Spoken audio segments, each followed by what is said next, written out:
ترکی ہے، انڈونیشیا ہے، مصر ہے، جو شریک نہیں ہو رہے ہیں، تو اس کا مطلب یہ ہے کہ پاکستان کی ڈپلومیسی بھی کوئی ناکام ڈپلومیسی نہیں ہے جی، اور یہ نہیں ہے کہ بھارت جو کرے گا سب اس کو تسلیم کر لیں گے۔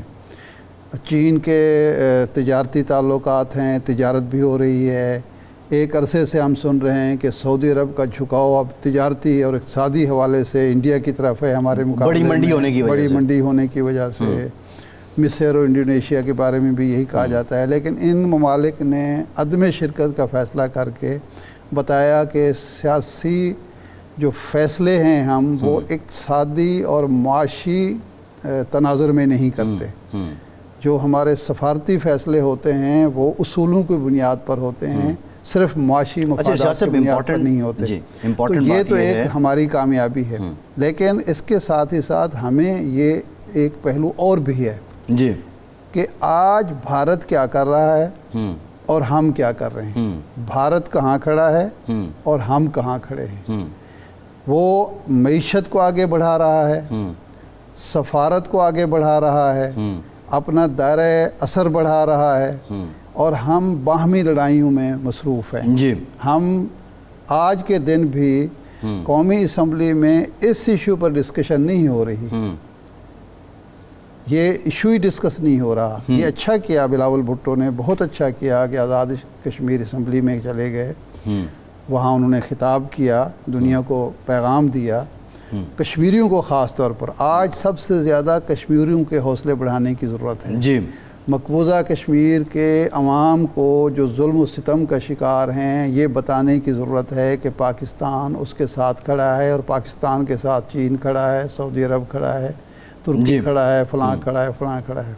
لیکن یہ بدقسمتی کی بات ہے کہ جس وسیع پیمانے پر آج آپ کو یاد ہوگا کہ جب 1974 یا 75 میں کشمیر میں شیخ عبداللہ کی حکومت ختم کی گئی تھی اور کچھ اقدامات کیے گئے تھے، تو بھٹو صاحب نے پاکستان میں ہڑتال کی کال دی تھی۔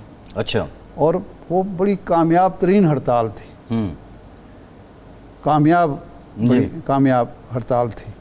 تو ہم ہمیشہ ایسے مواقع پر پاکستان میں ایک کشمیری عوام کے ساتھ یکجہتی کا مظاہرہ کرتے تھے، اور حکومت ہند انڈین گورنمنٹ کو آئینہ دکھاتے تھے۔ لیکن آج ایسا نہیں ہوا۔ کشمیر، آزاد کشمیر میں تو یہ کچھ ہوا، پاکستان میں یہ نہیں ہوا، خاموشی سی ایک ہے۔ اچھا ارشاد صاحب، اب معاملہ یہ ہے کہ G20 کی ہم بات کریں، چین کا آپ کو پتہ ہے کہ اپنی ریولری بھارت کے ساتھ تو ہے، لداخ کے اور دیگر جو معاملات ہیں۔ سعودی عرب، یہ بہت زیادہ کرٹیسزم ہوتا تھا جب ہم سعودی عرب کی بات کرتے تھے، ہم OIC کی بات کرتے تھے، لیکن سعودی عرب نے یہاں پہ تمام تر جو مفادات ہیں اس سے اوپر تو برادری کو فوقیت دی نا، مسلم برادر ملک ہونے کی حیثیت سے سعودی عرب نے یہاں پہ فوقیت دی۔ اچھا، یہ تو پہلو ہیں جو ہم انفرادی طور پہ دیکھیں بھارت کے ساتھ جو معاملات ہیں، لیکن پچھلے کچھ ہفتوں سے یا کچھ مہینوں سے جو ڈیولپمنٹ ہو رہی ہیں، قربتیں بڑھ رہی ہیں، سعودی عرب ایران قریب آ گئے، ایران پاکستان کے معاملات بہت پہلے سے اچھے تھے لیکن مزید تقویت مل رہی ہے، چین کے ساتھ قربتیں بڑھ رہی ہیں۔ کیا یہ بھی ایک پہلو ہے کہ بھارت جو امریکہ کی گود میں بیٹھا ہے، اگر وہ بیٹھا رہے گا تو پھر بھارت کو سپورٹ نہیں کیا جائے گا کسی بھی فورم پہ اس ممالک کی جانب سے یا ان اتحاد کی جانب سے؟ یقیناً ہوگا۔ دیکھیں، ہم جب یہ کہتے ہیں کہ ہمارا جو جغرافیہ ہے وہ ہماری بہت بڑی اسٹرینتھ ہے، ایک اسٹریٹجک پوزیشن ہے پاکستان کی، وہ ہے، اس میں کوئی شک ہی نہیں ہے۔ پرابلم یہ ہے کہ ہم آپس کے اختلافات میں، آپس کی لڑائیوں میں، آپس کے بشات میں اس جغرافیائی اپنی حیثیت کو نظر انداز کر دیتے ہیں۔ میں ایک چھوٹی سی مثال دوں گا۔ 1990 میں جب پہلی دفعہ یہ دوبارہ انسرجنس شروع ہوئی کشمیر میں، اور وہاں ہمارا ایک بہت بڑا واقعہ ہوا، تو ایرانی وزیر خارجہ جا رہے تھے دورے پر، انہوں نے وہ دورہ منسوخ کر دیا، یعنی اس حد تک انہوں نے فیل کیا اس بات کو کہ مسلمانوں پر، ہمارے مسلمان بھائیوں پر ظلم ہو رہا ہے، انہوں نے دورہ منسوخ کر دیا اور ہم اسی وقت تعلقات بڑھانے کی کوشش شروع ہو گئی. جی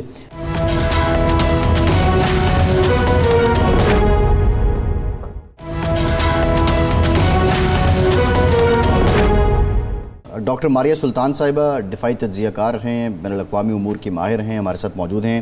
ڈاکٹر صاحبہ thank you very much for your time. Doctor صاحبہ جو سری نگر میں ہو رہا ہے، لیکن چین کی جانب سے، سعودی عرب کی جانب سے، ترکی کی جانب سے اور ایون انڈونیشیا اور مصر کی جانب سے بھی اب تک اس میں شرکت نہیں کی گئی ہے. آپ نہیں سمجھتی کہ یہ بھارت کو لینے کے دینے پڑ گئے ہیں، اور بھارت کی سفارتی ناکامی کے محرکات آپ کو کیا نظر آتے ہیں؟ اس میں کوئی شک نہیں ہے کہ جو اس وقت ہندوستان کو جس چیز کا سامنا ہے شاید اس کو اس سے پہلے کبھی نہیں ہوا.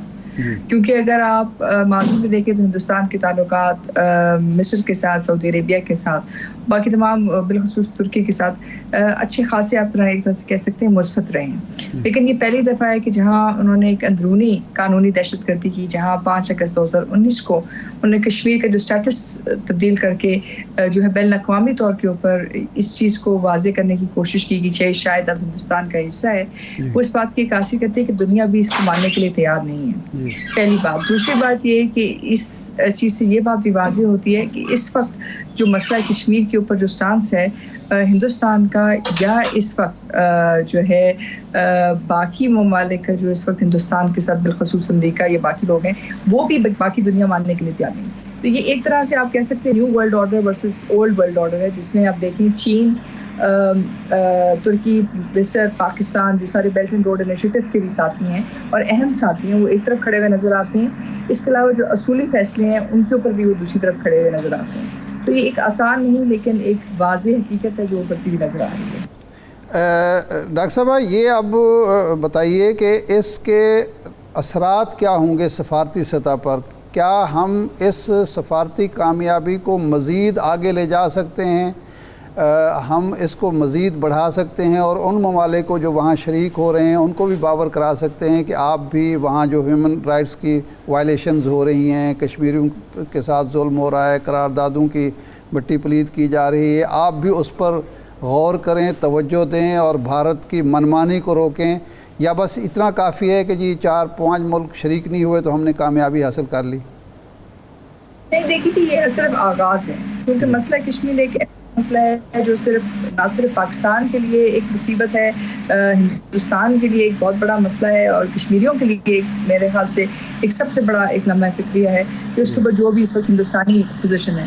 کیونکہ یہ مسئلہ جو ہے اقوام متحدہ کے اندر نہ صرف رجسٹرڈ ہے، لیکن اس کے اوپر یہ سوال بھی اٹھتا ہے کہ اقوام متحدہ کتنی حد تک اپنی جو بنیاد ہے اس کو کتنی حد تک جو ہے سیٹل کر سکا ہے. تو اس لیے اس وقت ہمیں بہت ضرورت ہے کہ یہ جو چیزیں آپ کو کامیابی حاصل ہوئی ہے اس کو آپ قلم بند کریں. اور اس کو قلم بند کرنا صرف یہ نہیں ہے کہ یہ جو ممالک ہیں یہ جو ہے G20 کی اس کانفرنس میں شرکت نہیں کرتے، بلکہ اس کی جو پریزنس ہے اس کو آپ کو کنورٹ کرنے کی ضرورت ہے اقوام متحدہ کے پلیٹ فارم سے، کیونکہ اقوام متحدہ خود ایک پارٹی ہے بالخصوص مسئلہ کشمیر میں.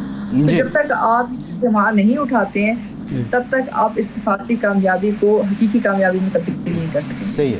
اچھا ڈاکٹر صاحب، آپ نے کہا کہ یہ new world order and old world order کے بٹوین ایک سارا محاذ کھل چکا ہے، لیکن جو کشمیریوں کی انڈیجنس موومنٹ ہے، جو ان کی اپنی کاوشیں ہیں، اور پھر بھارت کا جو یک طرفہ اقدام ہے، آپ نہیں سمجھتی کہ جو مسلم ممالک ہیں، سعودی عرب بالخصوص، ہم ترکی کی بات کر لیں، ہم مصر کی بات کر لیں، ان کے لیے یہ زیادہ امپورٹنس ہے اس کی کہ وہ تو کشمیر کی کاز کو ہائی لائٹ کر رہے ہیں بجائے اس کے کہ وہ کسی بلاک یا کسی گروپ کی صورت میں اس کا بائیک آؤٹ کر رہے ہیں؟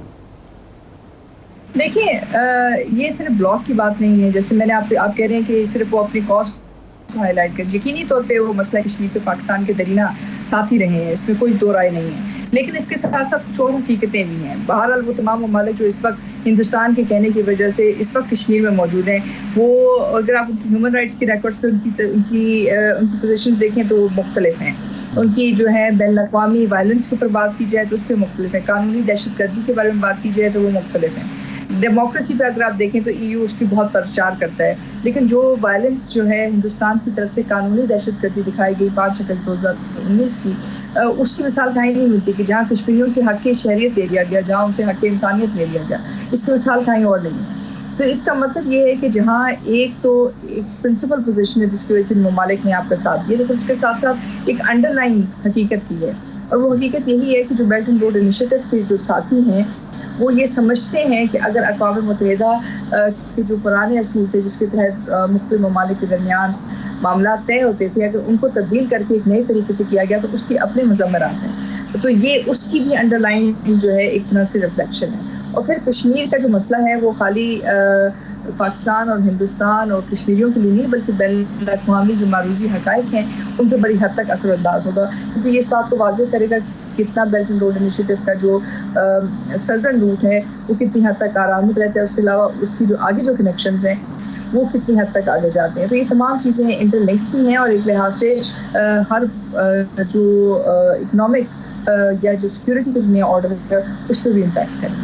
اچھا ڈاکٹر صاحب یہ فرمائیں کہ آج کے دن ہمارا حکومت پاکستان کا جو طرز عمل ہے وہ تسلی بخش ہے کہ آج کے دن یہاں کچھ ایکٹیویٹی پاکستان میں نہیں ہونی چاہیے تھی، جس سے کشمیری عوام کو ایک پیغام جاتا کہ پاکستان ان کے ساتھ کھڑا ہے، جس طرح ماضی میں ہوتا تھا کہ ایسے کسی بھی موقع پر پاکستان میں کوئی نہ کوئی ایک ایکٹیویٹی ہوتی تھی کشمیریوں کے ساتھ اظہار یکجہتی کے لیے۔ تو آج ہمارے ہاں پاکستان کی حد تک آزاد کشمیر میں تو ہوا ہے، اجلاس بھی ہوا، بلاول بھٹو بھی وہاں گئے، گرجے بسے بھی، لیکن نہ قومی اسمبلی میں کچھ ہوا، نہ ملک کے اندر عوامی سطح پر کچھ نظر آیا۔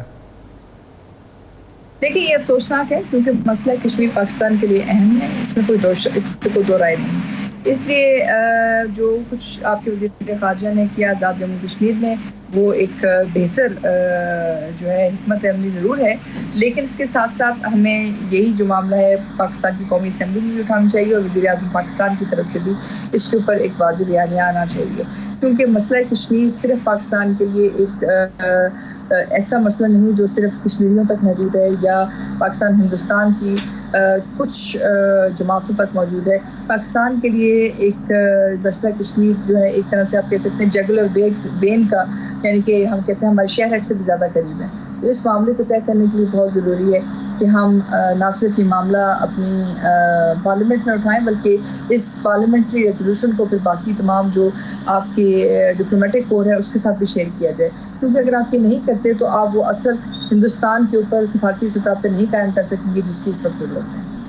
اچھا اس کی وجہ کہیں یہ تو نہیں ہے کہ ہم اکانومی میں اتنے کمزور ہو گئے؟ یہ تو کہا جاتا ہے کہ سفارتکاری جو ہوتی ہے وہ آپ کی معیشت سے جڑی ہوتی ہے، مضبوط معیشت مضبوط سفارتکاری کا ذریعہ بنتی ہے، تو اس وقت ہماری صورتحال یہ ہے کہ ہم آپس میں لڑ رہے ہیں، ہماری معیشت جو ہے روز بروز روبہ زوال ہے، اور ہمارے سیاستدان جو ہیں وہ جو یکجہتی ان میں اتحاد نظر آنا چاہیے وہ موجود ہی نہیں ہے، تو اس کی وجہ سے بھی ہم تھوڑا سا کمزور نظر آ رہے ہیں۔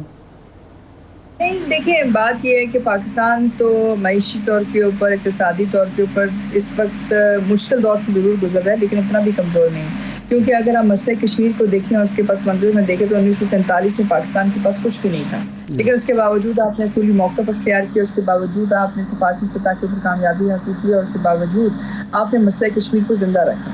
تو اس وقت مسئلہ آپ کے ان اقدامات کو اٹھانے کا ہے، نہ صرف یہ کہ آپ اپنی معیشی کمزوری یا معیشی جو آپ کی صلاحیتیں ہیں ان کو اپنی قومی سلامتی کے معاملات کے ساتھ منسلک کرتے ہیں، ان کا اثر ضرور ہوتا ہے لیکن کچھ بنیاد ہوتی ہے جس کو آپ آگے لے کے چلتے ہیں، اور وہ بنیاد کو استعمال کرنے کے لیے آپ کو علم کی ضرورت ہے، اس میں آپ کو ضرورت ہے کہ آپ ان تمام چیزوں کو آگے لے کے چلیں اور پھر اس کے اوپر مسلسل کام کریں۔ یہ جد و جہد مسلسل ہے، اگر آپ اس کو کسی طرح اس میں آپ کمی لے کے آتے ہیں تو ظاہر ہے پھر اس کے جو مضمرات ہیں وہ آپ کو دیکھنے پڑتے ہیں۔ اس لیے میرا تو یہی تھا کہ ہمیں اس وقت جو ہے یقینی طور پر یہ جو ایشو پارلیمنٹ میں اٹھانا چاہیے۔ ٹھیک ہے اگر آج ہم نہیں بھی اٹھا سکے تو ہمارے پاس پورا اگلا ہفتہ موجود ہے، ہمیں یہ چیزیں اٹھانی چاہیے اور اس کے بعد جو ریزولوشن نکلتی ہے اس کے اوپر جو ہے تمام جو پارٹیز ہیں ان کا جو ہے ایک طرح سے آپ کو مطلب یکجہتی دکھانی پڑے گی، کیونکہ کچھ معاملات آپ کی قومی سلامتی کے ہیں، کچھ معاملات آپ کی سیاسی تدبیر سے آگے ہیں جو آپ کی قوم کے لیے اور آپ کے ملک کے لیے، اور اس میں مسئلہ کشمیر سر فہرست ہے۔ اس لیے ضروری ہے کہ یہ معاملہ جو ہے ہم اٹھائیں اور اس کے اوپر کل جماعتی جو ہے کانفرنس کال کی جانی چاہیے، اور اس کی بنیاد کے اوپر اس معاملے کو اور بالخصوص جو G20 کی طرف سے کیا گیا اس کو بھی واضح کرنا چاہیے، تاکہ آپ اس جو انہونی کو جو ہندوستان نے کرنے کی کوشش کی ہے اس کو روک سکے۔ اگر آپ یہ نہیں کرتے ہیں اور آپ ان چیزوں میں اپنا پروٹیسٹ رجسٹر نہیں کرتے اور اس کو صحیح جگہ پہ نہیں پہنچاتے تو آپ اس کو غلط تو سمجھیں گے، لیکن آہستہ آہستہ جو دنیا کی تاریخ ہے اس کو دوسری طرف۔ ٹھیک، بہت شکریہ ڈاکٹر ماریہ سلطان صاحب، آپ موجود تھی۔ ایک بریک لیتے ہیں اور بریک کے بعد بات کریں گے کچھ سیاسی دنگل کی۔ پاکستان تحریک انصاف لوگ چھوڑ رہے ہیں، اگلی پکچر کیسی ہوگی، بریک کے بعد بات کرتے ہیں۔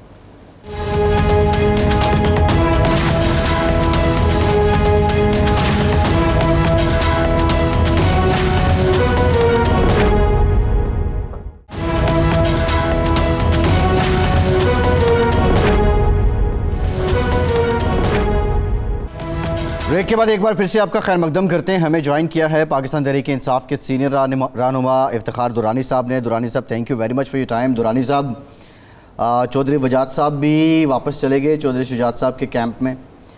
فیض اللہ کموکا صاحب فیصل آباد کے آپ کے بڑے متحرک عہدیدار بھی تھے، رکن بھی تھے، وہ بھی اب پارٹی چھوڑ چکے ہیں، اور کراچی سے بھی گزشتہ روز لوگوں نے جماعت چھوڑی ہے۔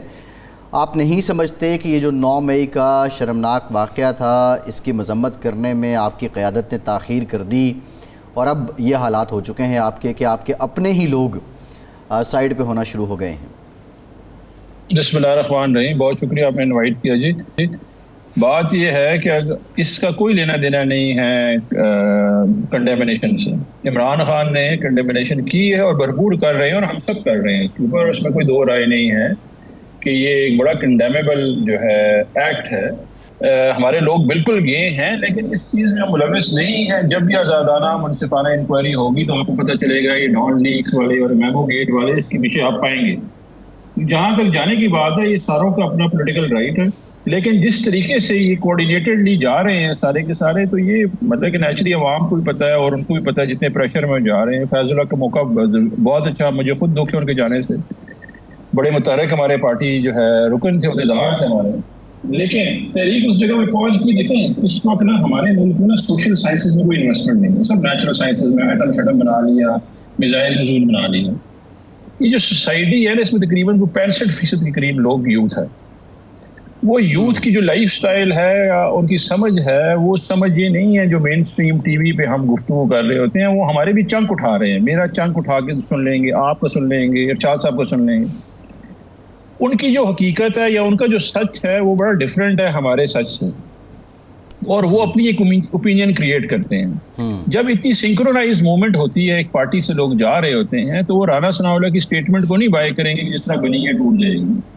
وہ لوگ زیادہ ریزالو شو کرتے ہیں۔ اس وقت ہمارے ہر حلقے میں 7-7 8-8 لوگ ہیں جو ٹکٹ مانگ رہے تھے، جو یوتھ ہے، ینگ ہے، الٹرنیٹیو لیڈرشپ ہے۔ تو میرا خیال یہ ہے کہ جب یہ لوگ جائیں گے تو ان کو موقع مل جائے گا۔ اور دوسرا ایک ریئیکشن وہ بھی آ رہا ہے، دیکھیں جس طرح ہمیں 9 مئی کو میڈیا سے اڑا دیا گیا، ہماری خبریں اڑا دی گئی، ہمارے لوگ نہیں آ رہے تھے وہاں پہ، ایک مخصوص بیانیہ، یہ سیلف سوسائٹی کی بڑی ڈیمنگ ہے۔ اسے بیسیکلی کہتے ہیں ہیٹ جو ہے کانٹینٹ۔ ہیٹ کانٹینٹ ہوتا ہے کہ جب ایک اسپیسیفک نہیں تو دورانی صاحب اب سوال یہ ہے کہ آپ ہیٹ کنٹینٹ کی بات کرتے ہیں، جو پچھلے 14-15 مہینے سے آپ کے پارٹی لیڈر ترویج کر رہے تھے، نکلو، یہ کر دو، وہ کر دو، اس سسٹم کے خلاف اٹھ کے کھڑے ہو جاؤ، یا تو آپ انقلابی جماعت ہوتے، آپ سسٹم سے باہر جا کے سسٹم کو چیلنج کرتے، سسٹم میں رہ کے بھی آپ سسٹم کو چیلنج کرتے رہے، تو وہ کون سا مروت کا اور محبت کا پیغام تھا جو خان صاحب پچھلے 14-15 مہینوں سے عوام کو دے رہے تھے؟ نہیں دیکھیں، یہ ایک سیاسی گفتگو ہے، ایک سیاسی گفتگو کو سیاسی پیرائے میں لینا چاہیے۔ میں بالکل آپ سے اس پر آپ جو بات کر رہے ہیں، ہم نے ایک بالکل بات چیت کی ہے، لیکن اس کا ایک تناظر ہے، آؤٹ آف کانٹیکسٹ نہیں ہے۔ ایسا نہیں ہے کہ کوئی سازش کے ذریعے کسی کو پھنسا کے آپ مارجنلائز کریں گے۔ کانٹیکسٹ یہ ہے کہ ایک پولیٹیکل پارٹی جو لارجسٹ پولیٹیکل پارٹی ہے، اس کو آپ بتا رہے ہیں کہ یہ ٹیررسٹ ہے، اور بتا کون رہا ہے؟ شہداء جو ہے وہ ورثہ ہیں، وراثت ہے ریاست کی، میرے آپ کی، ان کے خاندان کا، ہمارے اوپر قرض ہے ان کا۔ ان لوگوں کے بیانات، اسپیشلی نواز شریف کے 71 کے اور کارگل کے بارے میں دیکھیں، ابھی یہ لوگ گفتگو کریں گے، یہ بتائیں گے ہمیں، اور ہمارے اوپر پیڈ کیمپین چلائیں گے کہ شاید ہم وہ لوگ ہیں جو یہ کام کر رہے ہیں۔ جس دن منصفانہ اور آزادانہ انکوائری ہوگی، آپ کو پتہ چلے گا ان کی عزائم۔ 2016 میں کتاب لکھی گئی تھی نو پیس نو وار. ان لوگوں نے وہ تباہ اپنے آپ کو اکوپ کیا اور ہمیں 14 مہینے سے یہ ٹارگٹ کیے جا رہے تھے. افتخار صاحب اب ایشو یہ ہے، عمران خان صاحب کہتے ہیں کہ شاید کل 80% امکان ہے کل مجھے گرفتار کر لیا جائے. اگر بالفرض عمران خان صاحب کل کسی کیس میں گرفتار ہوتے ہیں، پہلے تو خان صاحب کہہ چکے ہیں کہ دوبارہ گرفتار اگر میں ہوا تب بھی رد عمل یہی آئے گا، لیکن کیا کل اگر گرفتار ہوتے ہیں تو آپ خاموشی سے اس گرفتاری کو ٹھنڈے پیٹوں برداشت کریں گے اور کسی قسم کا کوئی احتجاج نہیں ہوگا کہ ہاں یہ روٹین کی بات ہے، گرفتاریاں بھی ہوتی ہیں، جیلیں بھی ہوتی ہیں، رہائی بھی ہو جاتی ہے، یا پھر کوئی ری ایکشن دیں گے؟ دیکھیے پرامن احتجاج ابھی تک تو پہلی بات ہے کہ آئین ٹوٹ چکا ہے، اور آپ بالکل ٹھیک کہہ رہے ہیں کہ جب آئین ٹوٹ چکا ہے تو اس میں آپ احتجاج کا حق بھی ختم ہو جاتا ہے لوگوں سے. لیکن پرامن احتجاج ہر شہری کا حق ہے. جب وہ کہتے ہیں کہ ری ایکشن آئے گا وہ پرامن احتجاج ہے. دیکھیں خان صاحب پہ جب قاتلانہ حملہ بھی ہوا تھا ہم پرامن رہے تھے. یہاں پہ انہوں نے لاہور کے سامنے اے پی سی کھڑی کی ہوئی تھی جو رپورٹڈ تھی کہ ٹینک کھڑے ہیں. ان اے پی سی سے کھڑے ہونے کے باوجود یہاں پہ کنٹونمنٹ کور تھا، یہاں پہ کبھی بھی ہمارا احتجاج ایسا نہیں تھا. 25 مئی کو انہوں نے ہمارے پر تشدد اتنا زیادہ کیا، ہمیں کوئی بھی اس کا رسپانس اس طرح کا نہیں تھا ہمارا.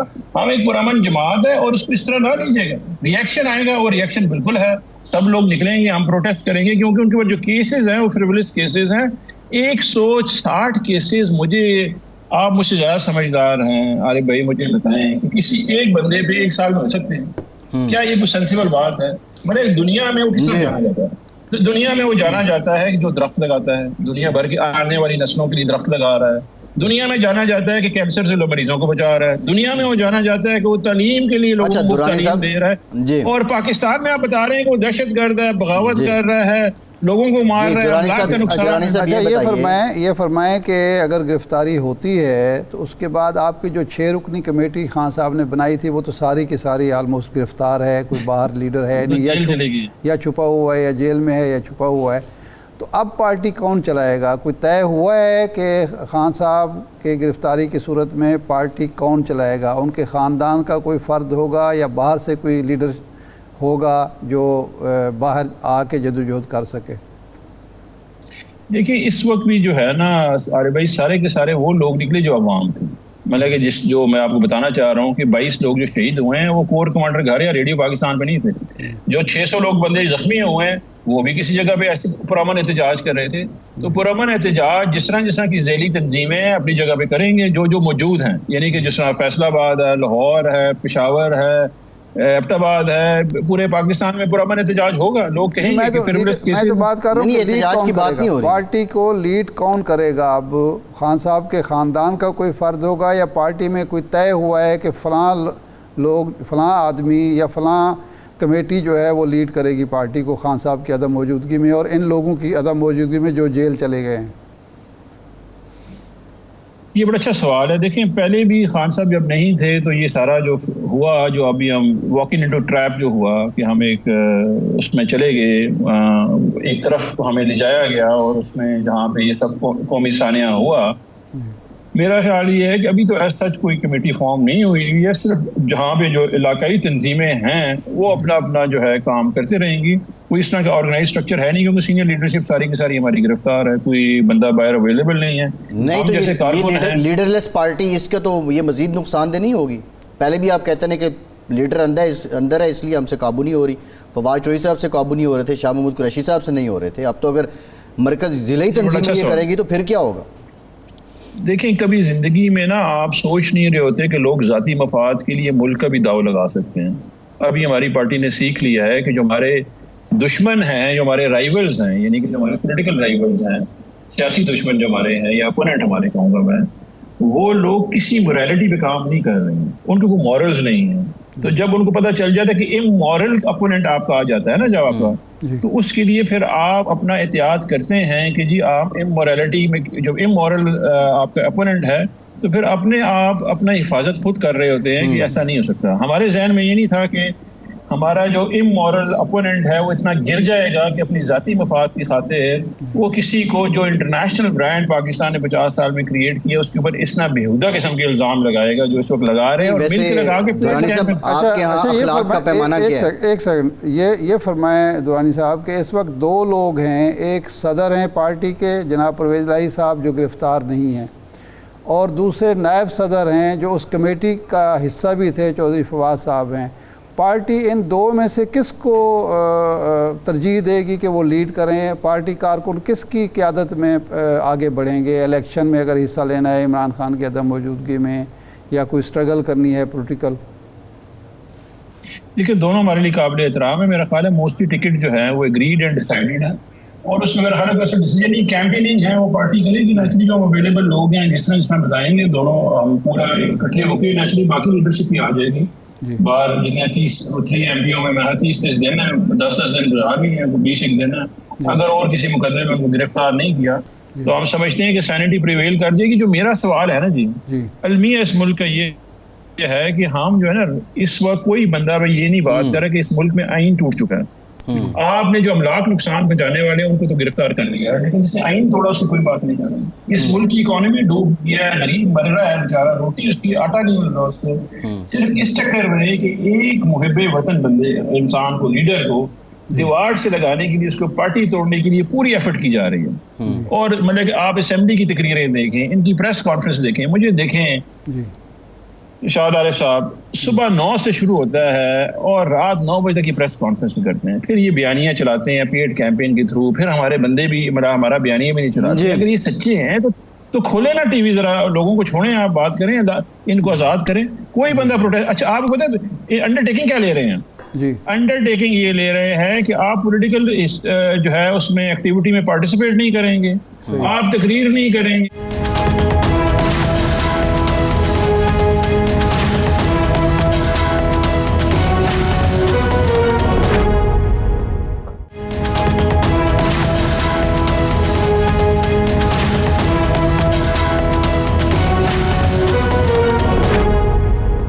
ان کیس عمران خان اریسٹ ہو جاتے ہیں تو اس کے بعد آپ نے خود ہی کہہ دیا کہ ہماری جو سیکنڈ ٹیئر لیڈرشپ ہے وہ بھی اندر ہے، تو کیا عمران خان کی فیملی کا کوئی فرد پارٹی کو لیڈ کر سکتا ہے؟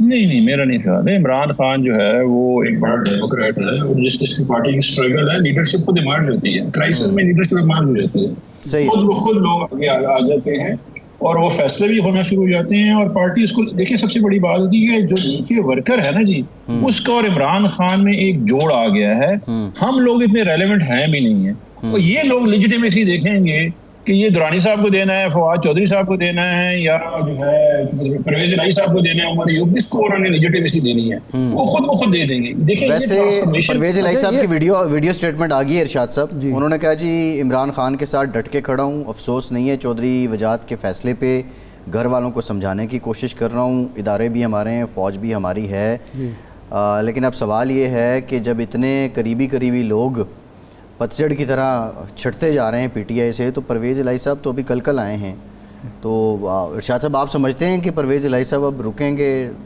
استقامت کا مظاہرہ کریں گے، یا خاموشی ہی ہوگی؟ نہیں، تو یہ افتخار درانی صاحب بتائیں نا کہ ان کے صدر پارٹی جو ہیں وہ ان کی کیا پوزیشن ہے۔ دوسرا میرا سوال یہ تھا کہ پرویز خٹک صاحب خاموش ہیں، ابتدا میں ان کی زوجہ محترمہ کا انتقال ہوا، کچھ دن 4 دن 5 دن ہفتہ 10 دن تک تو یہ تھا کہ اس سوگ میں ہوں گے، لیکن اب زیادہ دن ہو گئے ہیں، لیکن وہ بالکل خاموش ہیں، تو یہ کیا وجہ ہے؟ دیکھیے خٹک صاحب کو میڈیا سیوی ویسے بھی نہیں ہے، خٹک صاحب ایک خاموش طبع انسان ہے، وہ سیاست کے اپنا جو ان کا محور ہے نا وہ اسی سیاست کرتے رہتے ہیں اور متحرک ہیں، پارٹی کے اندر وہ متحرک ہیں، لیکن نیچرلی میڈیا پہ نہیں ہے، وہ بات آپ کی بجا ہے۔ بیچ میں ان کی اہلیہ جو ہے وفات پا گئی، وہ ٹائم بھی بیچ میں آ گئی، اور ایگزیکٹلی وہ ٹائم میچ کر رہا آگے پیچھے کا، تو تھوڑا سا ہم نے بھی ان کو اسپیس دیا، لیکن پھر ابھی وہ آہستہ آہستہ واپس متحرک ہیں، وہ تنظیم میں اپنا کام کر رہے ہیں، اور ان کا اچھا خاصا کلیدی رول ہے، نیچرلی خیبر پختونخوا وہ لیڈ کر رہے ہیں، تو ان کا بہت بڑا کلیدی رول ہے، تو انشاءاللہ وہ آگے رہیں گے۔ لیکن یہ جو میرا جو پوائنٹ ہے نا جی، کہ یہ جو تحریک ہے نا جی، یہ جا رہی ہے اس وقت لینڈ سلائڈ کی طرف، جی یہ عوام خود فیصلہ کرے گی. آپ لوگ یہاں ٹی وی پہ دیکھتے رہیں گے, عوام یہ جو آپ کو چہرے نظر آ رہے ہیں نا اسمبلیوں میں آگے پیچھے, یہ اگلے الیکشن میں آپ کو نظر نہیں آئیں گے. یہ میرا آپ لکھ کے اپنے پاس رکھیں کہ میں ٹی وی پہ آیا تھا 22 مئی 2023 کو, میں نے کہا تھا یہ عوام ان کو بہا کے لے جائے گی. جو نفرت اس وقت عوام میں آ گئی ان کے خلاف, وہ بہت بے تحاشا ہے. جس طرح آپ بے انصافی نا انصافی کرنا شروع کر دیا آپ نے عورتوں کو, بچوں کو. اسلامی جمہوریہ پاکستان, یہ آخری سوال ہے کہ فواد چودھری صاحب بھی رہائی کے بعد خاموش ہیں, وہ بھی متحرک ہیں پارٹی میں, میڈیا پر تو نظر نہیں آ رہے, یا ابھی وہ آرام کر رہے ہیں؟ دیکھیں ایک جھٹکا تو لگتا ہے نا جی, آپ گزار کے آئے, جیل گزار کے ہیں, لیکن آج بھی میرے سے فون پہ بات ہوئی ہے, وہ اپنے بالکل ایکٹیو ہے, ہماری رہنمائی کر رہے ہیں, ہمارے میڈیا کے ہیڈ ہیں پارٹی کے, اور ہم ان سے گائیڈ لائن دیتے ہیں اور وہ بتا رہے ہیں.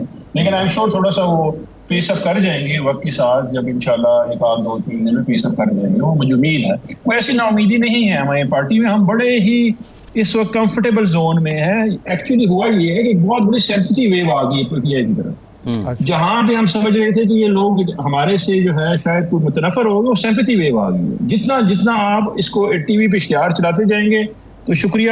نہیں تو درانی صاحب آپ ٹھیک ہے پولیٹیکلی آپ کو کہیں سیمپتھی بھی آ رہی ہوگی, یہ معاملہ بھی بہت سینسیٹیو ہے, لیکن یہ تو پاکستان کی اوورال کسی بھی پولیٹیکل پارٹی کو چھوڑ کے شہداء تو پورے ملک کی میراث ہوتے ہیں نا, پورے ریاست کی میراث ہوتے ہیں.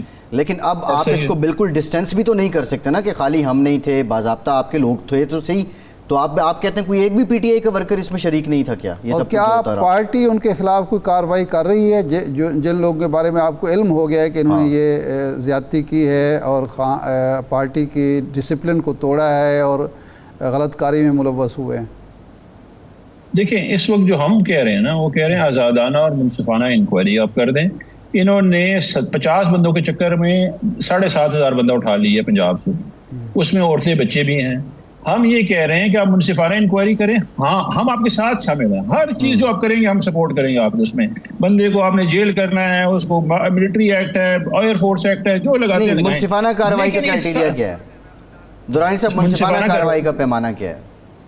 یہ دیکھیں اس کنٹونمنٹ میں تقریباً 4 انٹیلیجنس سیٹ اپ ہیں, تقریباً 4 سیکیورٹی سیٹ اپ ہیں. سی سی پی او لاہور کا اپنا ذاتی گھر جو ہے وہ کور کمانڈر کے گھر کے سامنے ہے, 2 بینک ہیں, 2 پیٹرول پمپ ہیں, اس کے بعد وہاں پہ دکانیں ہیں, مال آف لاہور ہے.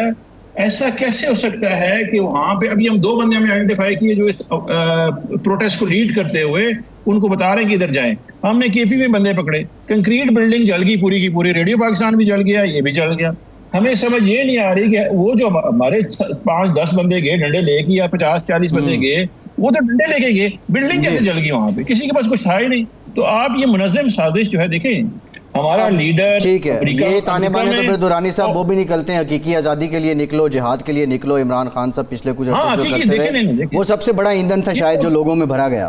اور آپ نے سوشل سائنس کی بات کی تھی شروع میں, اور قوم کا جو ہے سلسلہ وہ آپ کے سامنے ہی ہے, جتنا لٹرری ود ڈیو رسپیکٹ ہم باخبر ہیں. خیر درانی صاحب, sir thank you very much for your time, آپ ہمارے ساتھ موجود تھے. افتخار درانی صاحب, پاکستان تحریک انصاف کے رہنما. ارشاد صاحب, پرویز الہی صاحب کی جو سٹیٹمنٹ سامنے آئی ہے, چودھری وجاہت حسین صاحب ان کا آج واپس اپنے گروپ میں آ جانا, پھر کچھ اور بھی ظاہر ہے لوگ تو آئیں گے واپس چودھری شجاعت صاحب کے پاس, لیکن یہ جو اتنا فرم سٹینڈ ہے پرویز الہی صاحب کا, اگر ہم چودھری صاحبان کے گھرانے کی بات کریں تو یہ فرم سٹینڈ, اس کا مطلب ہے کہ اب مونس الہی اور پرویز الہی کا ہی رہ گیا. وجاہت صاحب نے تو کہا کہ حسین صاحب تو میرے بیٹے ہیں, تو مجھے یقین ہے میری بات وہ مانیں گے.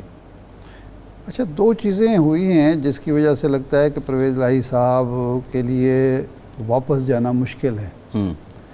ایک تو یہ ہے کہ جب وہ پی ٹی آئی میں گئے ہیں اور وزیر اعلیٰ بننے سے پہلے اور وزیر اعلیٰ بننے کے بعد جس طرح ان کو اور ان کے خاندان کو ٹارگٹ کیا گیا ہے, مقدمات, ایک مقدمہ دوسرا مقدمہ, حتیٰ کہ مونس الہی کو ملک چھوڑنا پڑا, تو اس کی وجہ سے وہ یہ سمجھ رہے ہیں کہ چونکہ میری اور میرے گھر والوں کی توہین کی گئی ہے, تو وجاہت صاحب پہ تو کوئی مقدمات وغیرہ نہیں بنے. نہیں, ان پہ بنے تھے مقدمات, یہ تھانہ غالب مارکیٹ میں ایک آدھ مقدمہ بنا, لیکن ان کو پیشیاں تو نہیں پڑیں, ضمانتیں نہیں کرانی پڑی, وہ گھر بیٹھے رہے آرام سے.